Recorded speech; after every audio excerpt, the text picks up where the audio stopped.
दोस्तों, क्या आपको पता है कि ईरान और अमेरिका के बीच जंग में अमेरिका को कितना भारी नुकसान हुआ है? क्योंकि इसका खुलासा अमेरिकी संसद में हुआ है। अभी मैं आपको उसके बारे में बताऊंगा।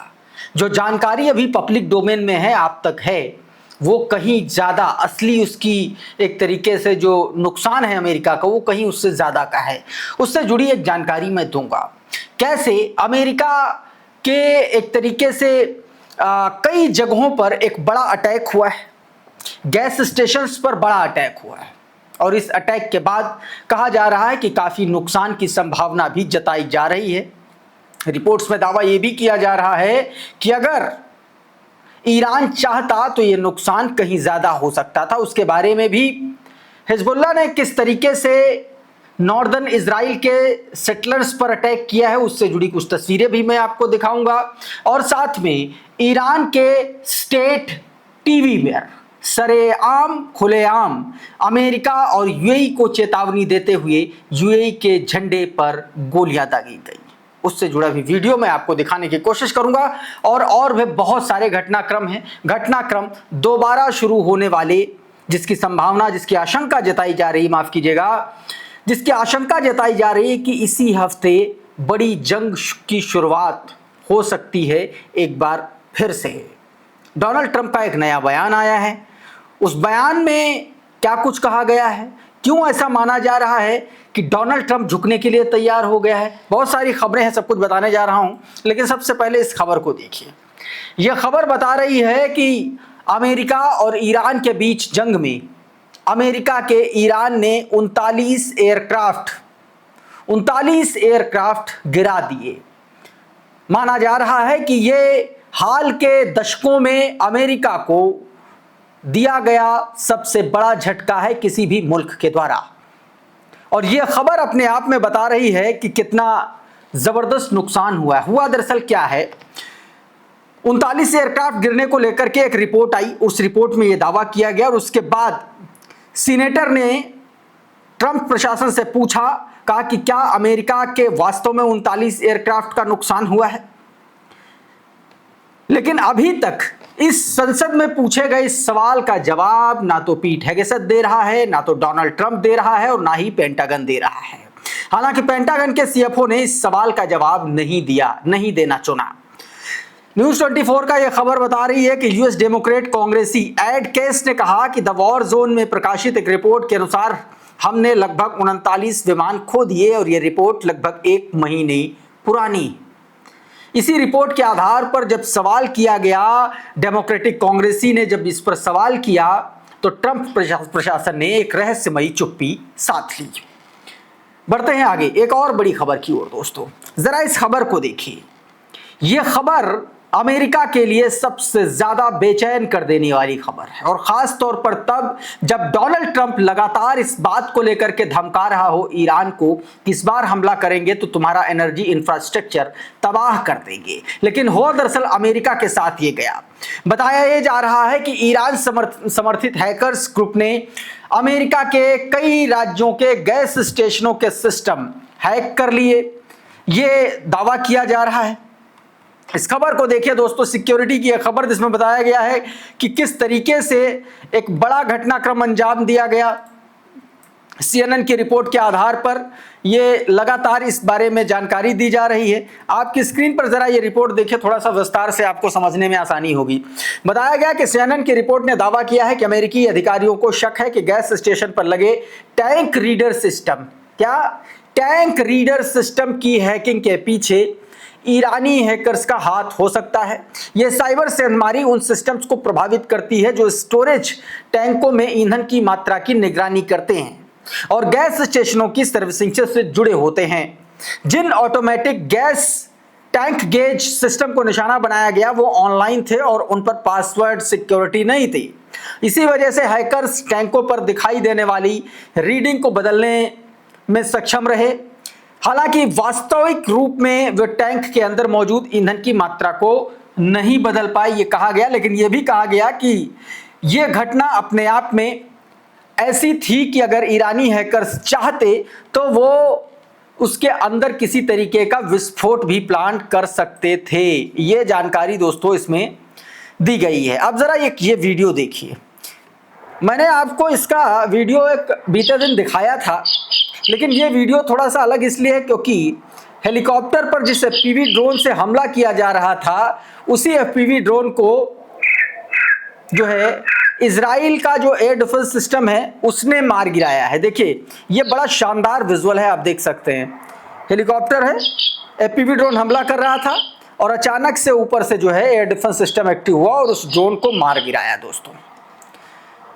तो ये अब देखिए लगातार है क्या कि हमले कर रहा था लगातार हिजबुल्लाह। नॉर्दर्न इजराइल की ये तस्वीरें हैं और यहां पर हिजबुल्लाह सेटलर्स इलाके में हमला कर रहा था एफपीवी ड्रोन के जरिए। काफी देर तक सायरन बजे और एयर डिफेंस सिस्टम डायरेक्टली इसको रोक नहीं पाया। फिर हेलीकॉप्टर आया, हेलीकॉप्टर के साथ इंगेज कराया गया। उसके बाद दोस्तों ये एयर डिफेंस सिस्टम ने इसके एक एफपीवी ड्रोन को मार गिराया है। अब जरा एक और ये वीडियो देखिए, ये भी साउथ लेबनान का है। ये रेड घेरे में आप खड़ा हुआ एक जो आदमी देख रहे हैं, ये आईडीएफ का सैनिक है।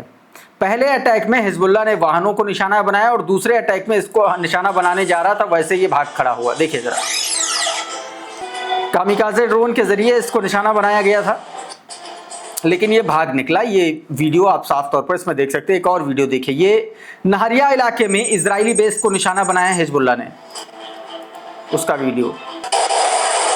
ये रॉकेट और मिसाइल से जो है नहरिया में स्थित इजरायली फोर्स, इजराइल के बेस को, आईडीएफ के बेस को निशाना बनाया गया और एक के बाद कई मिसाइलें दागते हुए देखा जा सकता है इस वीडियो में। हिजबुल्लाह ने ये वीडियो जारी किया, तस्नीम न्यूज़ एजेंसी ने इसको शेयर किया। बताया कि Hezbollah release images that attack on the Israeli base in Nahriya. Hezbollah has published images of a successful operation by its fighter targeting an Israeli military base. The resistance group released footage showing that missile barrage on the Sharga base in southern Nahriya. सदर नहरिया के शारगा base पर यह attack किया गया है, ये जानकारी दी गई। उधर दोस्तों बीते दिन इजरायली अटैक में मारे गए कसम ब्रिगेड के हमास के मिलिट्री चीफ का जनाजा निकाला गया। ये तस्वीरें देखिए।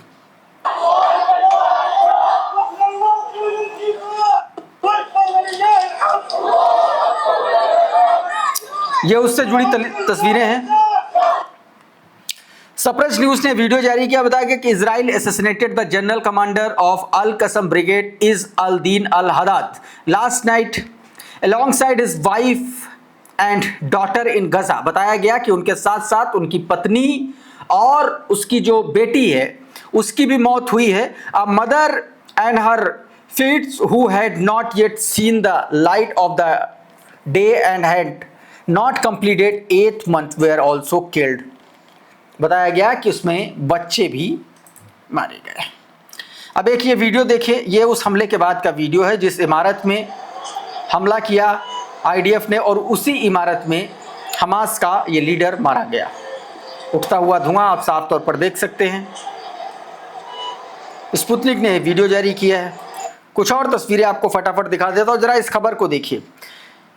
ये खबर बता रही है न्यूयॉर्क टाइम्स की कि जल्दी ही ईरान जो है, ईरान पर हमला होने वाला है। न्यूयॉर्क टाइम्स की एक रिपोर्ट बता रही है, आपकी स्क्रीन पर देखिए। बताया डोनाल्ड ट्रंप चीन से लौटते ही उनके शीर्ष सलाहकारों और पेंटागन अधिकारियों ने ईरान पर संभावित हमले की योजना को अंतिम रूप देना शुरू कर दिया है। यह कदम तब उठाया जा रहा है जब शांति वार्ता ठप पड़ने की आशंका जताई जा रही है। हालांकि ट्रंप ने अभी तक अंतिम फैसला नहीं लिया है, लेकिन अमेरिकी और इजरायली अधिकारी कथित तौर पर ऐसे हमलों की तैयारी कर रहे हैं जो कुछ ही दिनों में शुरू हो सकते हैं। सैन्य योजनाकारों ने बमबारी अभियान को विस्तार देने और यहां तक कि ईरान की भूमिगत एक तरीके से जो उसकी परमाणु फैसिलिटीज़ हैं उनको निशाना बनाए जाने के लिए स्पेशल ऑपरेशन मिशन पर भी चर्चा की है। ये जानकारी दोस्तों इसमें निकल के सामने आई है। उधर ईरान पर संभावित हमले के मद्देनज़र ईरान भी पूरी तरीके से तैयार है और तैयार इस कदर है कि टेलीविज़न डिबेट में लाइव प्रसारण के दौरान ईरान ने अपने देश के नागरिकों को हथियार चलाने की ट्रेनिंग दे डाली, वो भी लाइव स्टूडियो में। जरा इस वीडियो को देखिए। इस स्टूडियो में बाकायदा हथियार चलाया गया और यूएई के झंडे पर गोली मारी गई। देखिए जरा।